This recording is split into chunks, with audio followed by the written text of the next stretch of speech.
جمعے کے دن نماز فجر سے پہلے کا خاص سنت وظیفہ۔ بسم اللہ الرحمن الرحیم۔ السلام علیکم۔ اپنے چینل میں آپ سب کو خوش آمدید کہتے ہیں۔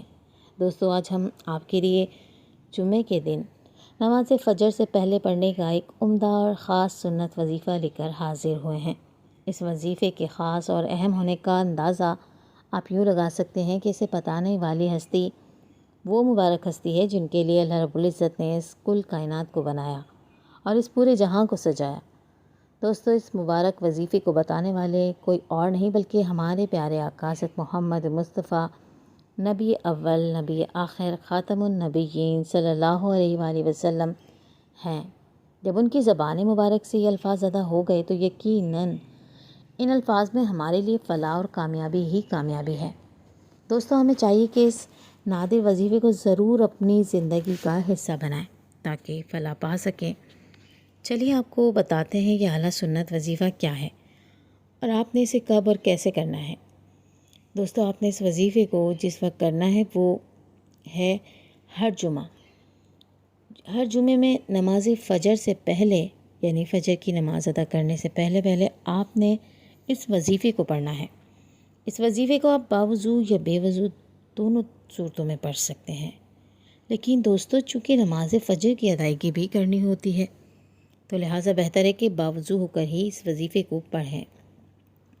یہ وظیفہ انتہائی مختصر مگر انتہائی پرتاثیر ہے۔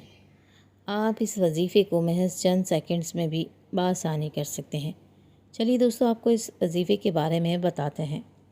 رسول اللہ صلی اللہ علیہ وآلہ وسلم نے فرمایا، جو شخص جمعے کے دن نماز فجر سے پہلے 3 مرتبہ استغفر اللہ الذی لا الہ الا ہوا واتوب الیہ پڑھے تو اس کے گناہ بخش دیے جاتے ہیں، خواہ سمندر کی چھاگ کے برابر ہی کیوں نہ ہو۔ ماشاءاللہ دوستو، کس قدر عمدہ بات ہے کہ محض ایک چھوٹے سے وظیفے کے ذریعے جس کی ادائیگی ہم صرف چند سیکنڈز میں کر سکتے ہیں، کس قدر بڑا انعام مل رہا ہے، کس قدر ہم گناہ گاروں کے گناہوں کی معافی مل رہی ہے۔ دوستو، اس سے بڑھ کر نفع کا سودا اور کیا ہو سکتا ہے۔ اور پھر بتانے والے ہمارے پیارے نبی صلی اللہ علیہ وآلہ وسلم جو کہ سراپا رحمت ہیں اور ہمیشہ اپنی امت کے لیے بہترین کو چاہا۔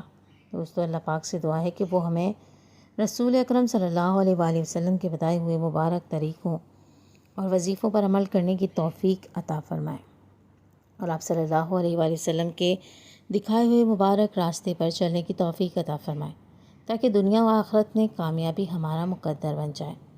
اللہ رب العزت سے التجا ہے کہ وہ آپ کی اور ہماری تمام تر مشکلوں، پریشانیوں، تنگی و تکلیف کو دور فرمائے، ہمارے تمام گناہوں کو معاف فرما کر اپنی رحمتوں اور بخششوں کے دروازے ہم پر کھول دے اور ہماری تمام تر دعاؤں اور التجاؤں کو ہماری خطاؤں اور گناہوں کے باوجود اپنی بارگاہ رحمت میں قبول و منظور فرمائے۔ آمین۔ امید ہے کہ آپ کے لیے یہ ویڈیو بہت کارآمد ثابت ہوں گی۔ اگر آپ نے ہمارے چینل کو سبسکرائب نہیں کیا تو ابھی سبسکرائب کریں، ویڈیو کو لائک کریں تاکہ ایسے مزید مفید وظائف آپ تک آسانی تک پہنچتے رہیں۔ فی امان اللہ۔